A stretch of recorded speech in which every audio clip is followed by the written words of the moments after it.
এই বাংলাদেশ ঐতিহাসিক একটা মুহূর্তের ভিতরে আছে।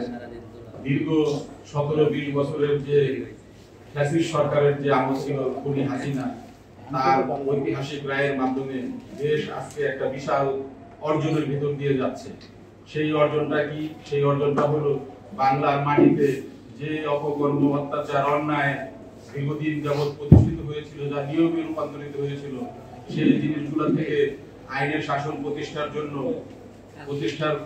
যে একটা সুনির্দিষ্ট লক্ষ্য, এবং আমাদের এই ন্যাশনাল ডেমোক্রেটিক পার্টির প্রতিষ্ঠাতা সেক্রেটারি যিনি শাহাদাত না ঠিক শহীদ হয়েছেন এই খুনি হাসিনা দ্বারা, তাকে মিথ্যা মামলায় তাকে ফাঁসি দেওয়া হয়েছে।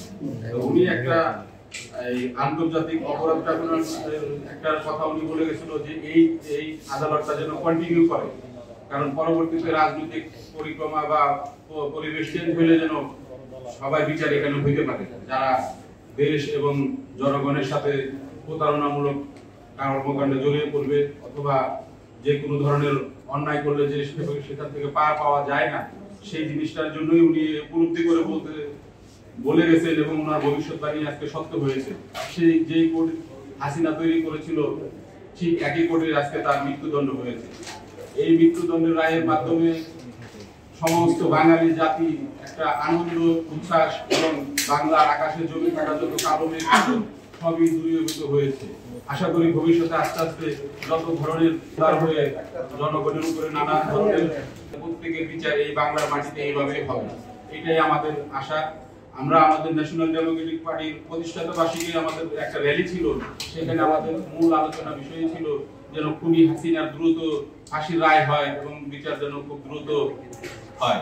তো সেইটা ঠিক 1.5 মাসের মাথায় আমরা এই ধরনের একটা রায় পেয়ে আমরা দলীয়ভাবেও এখানে অনেক বেশি আমরা আমাদের আকাঙ্ক্ষার প্রতিফলন হয়েছে। সেই সাথে জুলাই আন্দোলনের যারা শহীদ হয়েছে এবং আহত আছে তাদেরও মোটামুটি এখানে তাদের চাওয়া পাওয়া মূল্যায়ন এবং প্রতিফলন ঘটেছে।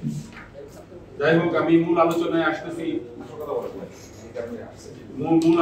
আসতেছি। আমাদের আজকের সংবাদ সম্মেলনের মূল উদ্দেশ্যই হলো যে আমরা প্রায় 17-18 বছর বিএনপি জোটের সাথে আমরা যে সমন্বয় করে আন্দোলন সংগ্রাম এবং হামলা মামলা নানান বিষয়ে আমরা একসাথে একাত্মতা করে আমরা আন্দোলন করেছি। ঠিক আমাদের ন্যাশনাল ডেমোক্রেটিক পার্টি এনডিপির সঙ্গে বিএনপি এবং জামাতের সবচেয়ে কঠিন যে মুহূর্তগুলো ছিল, সেই মুহূর্তের মধ্যে শুধুমাত্র আমাদের দলের উপরে ভর করে প্রায় 2500-এর উপরে রাজনৈতিক কর্মসূচি আমরা একসাথে পালন করি। কিন্তু যখন এই নির্বাচনের সময় ঘনিয়ে আসতেছে এবং আপনার নমিনেশনের যে বিষয়গুলো আসতেছে, ঠিক এই সময় দেখা যাচ্ছে যে কালো টাকার প্রভাব হোক বা রাজনৈতিক অন্য কোনো ইচ্ছা হোক অথবা বিএনপি বা জামাতের কিছু ভিন্ন ধরনের কিছু কলা কৌশল হতে পারে অথবা ভারতীয় কোনো নোংরা রাজনীতির শিকার হতে পারে, যে নমিনেশনের ভিতরে অনেক ধরনের আমরা দেখতেছি, মানে ফাঁকফোকর দেখতেছি। দীর্ঘ রাজনৈতিক পরিক্রমায় আমাদের সাথে যে ধরনের কমিটমেন্ট ছিল, রাজনৈতিক কমিটমেন্ট ছিল, পাশাপাশি যতগুলো নমিনেশন হয়েছে সব যে একেবারে খুব ভালো হয়েছে সেটাও বলবো না, তবে অনেক সুন্দর একটা নমিনেশনের তালিকা এবার হয়েছে।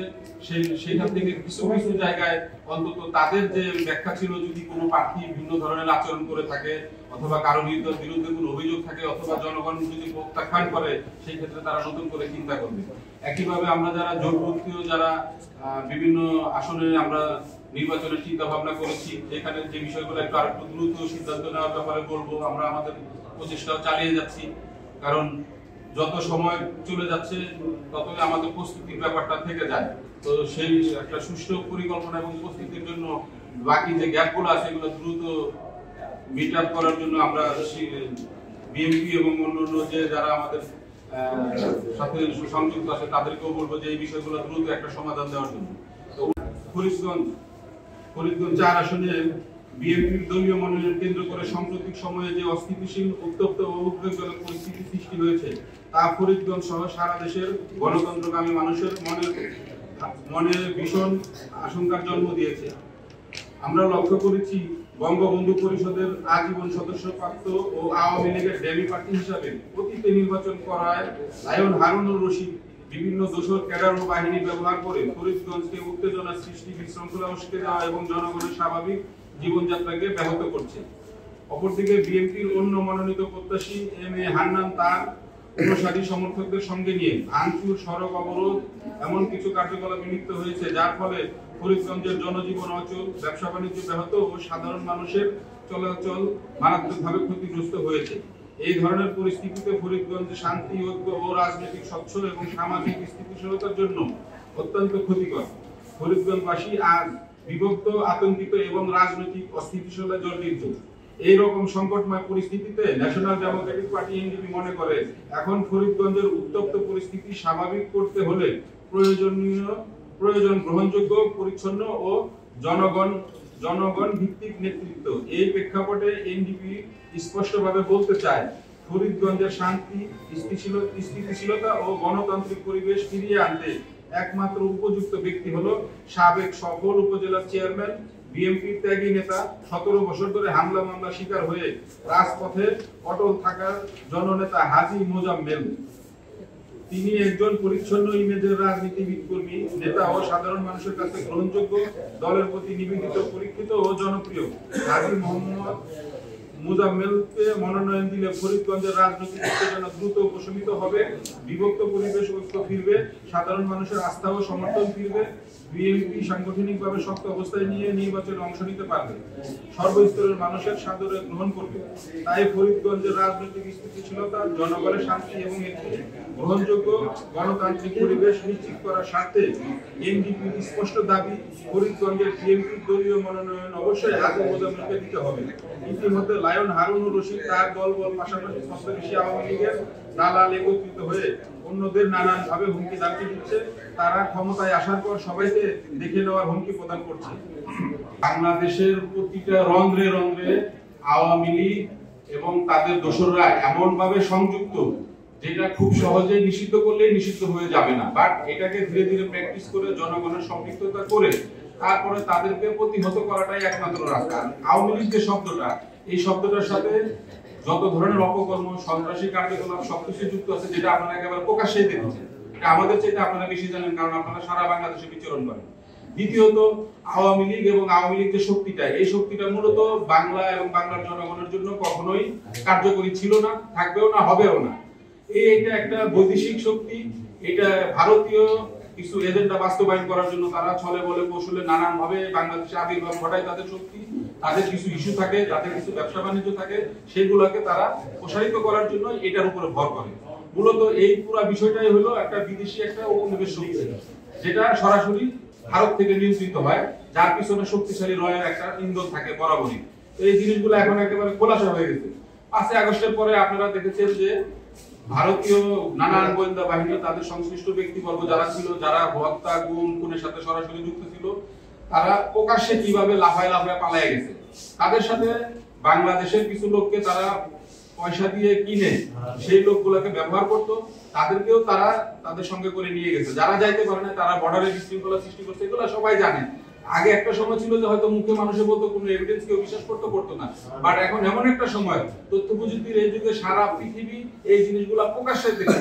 তারপরেও মানুষের আবেগের ক্ষেত্রে হয়তো বড় ভাই, আত্মীয় স্বজন, কেউ কারোর পক্ষ থেকে কোনো একটা মেসেজ থাকে, কিছু লেনদেনের ব্যাপার থাকে, কিছু বুঝে কিছু না বুঝে, আর কিছু থাকে ছিন্নমূল যারা থাকে, তারা অল্প কিছু টাকার লোভে তারা একটা ঘটনা ঘটাই দিতে পারে। এই ধরনের কিছু পরিবেশ এটা অতীতেও ছিল, বর্তমানেও আছে, ভবিষ্যতেও থাকবে। এবং নির্বাচনের কেন্দ্র করে আমরা ধারণা করতেছি যে এই ধরনের বিষয়গুলো হয়তো আরেকটু বাড়বে।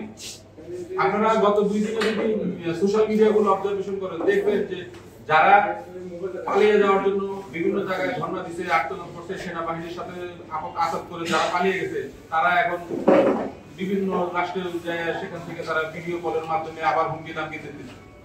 তাদের এই দেশের জনগণ এবং মাটির প্রতি যদি তাদের দায়বদ্ধতা থাকতো, তাদের কিন্তু ভাষাটাই ভিন্ন হইতো, তাদের কথাবার্তা, চাল চলন সবকিছুই একটা মানে এই দেশের জন্য থ্রেট হিসাবে কাজ করে।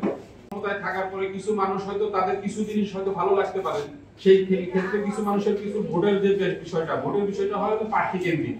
তো দীর্ঘদিন যারা ভোট দিতে পারে নাই, ভোট না দিতে পারার কারণে মানুষের প্রথম ক্ষোভটাই আমি ভোটার হই কিন্তু ভোট দিতে পারি নাই, এজ এ নাগরিক হিসাবে আমার কোনো এখানে কোনো মানে বলারই কোনো সুযোগ ছিল না। তো সেই ক্ষেত্রে এখন যারা ভোটার, আমাদের নতুন ভোটারের সংখ্যা সবচেয়ে বেশি এখন, অলমোস্ট 70% নতুন ভোটার যারা কখনো ভোটের স্বাদ গ্রহণ করেন। তো এই ব্যক্তিগুলা কিন্তু একটা বড় ধরনের আন্দোলনের ফলে, জুলাই আন্দোলনের ফলে তারা তাদের চিন্তা চেতনাটা একটু ভিন্নভাবে নেওয়ার সুযোগ পাচ্ছে। তো যেহেতু ভিন্নভাবে নেওয়ার সুযোগ পাচ্ছে, আমি নিজে যেটা দেখেছি আমার বাস্তব অভিজ্ঞতা থেকে বলি যে এত বড় বিশাল জুলাই আন্দোলনে যারা আওয়ামী লীগের কিছু কিছু কাজের পক্ষে ছিল, ভালো কাজের পক্ষে ছিল, সেই লোকগুলো কিন্তু ওই আন্দোলনে শরীক হয়ে আওয়ামী লীগের বিকাশ হিসেবে তারা কাজ করেছে। অতএব তারা কিন্তু যারা আওয়ামী লীগের পক্ষে থেকে যখন আওয়ামী লীগের অন্যায় অত্যাচার গুম খুন মেনে নিতে পারে নাই, তারা মুহূর্তের ভিতরে মডিফাই হয়ে কিন্তু তারা আন্দোলনে শরীক হয়েছে, হাসিনার পতনকে ত্বরান্বিত করছে। তো ভোটের বেলায় ঠিক সেরকমই হবে যে একেবারে আমি বাংলাদেশের আওয়ামী লীগের খুবই ঘনিষ্ঠ হয়ে থাকি, বাট আমার এলাকায় যদি ভালো যোগ্য প্রার্থী হয়, সেটা বিএনপি হতে পারে, জামাতের হতে পারে, স্বতন্ত্র হতে পারে, সেই ক্ষেত্রে আমি মনে করি যে ভোটারদের যে তার নিজস্ব যে চিন্তা চেতনা সেটা প্রতিফলন এবং প্রভাব সেটা পড়বে। বেশিরভাগ নতুন ভোটার হওয়ার কারণে আমাদের যেটা মানে অ্যানালাইসিস, সেই অ্যানালাইসিস দ্বারা বলে যে নতুন ভোটাররা তারা যোগ্য প্রার্থীকে বেছে নিবে, তো যোগ্য প্রার্থীদেরকে বেছে নেওয়ার সুযোগটা তারা পাবে। এই প্রথম তারা ভোটের মাধ্যমে তাদের ভোটাধিকার প্রয়োগ করতে পারবে বলে আমরা আশা করি।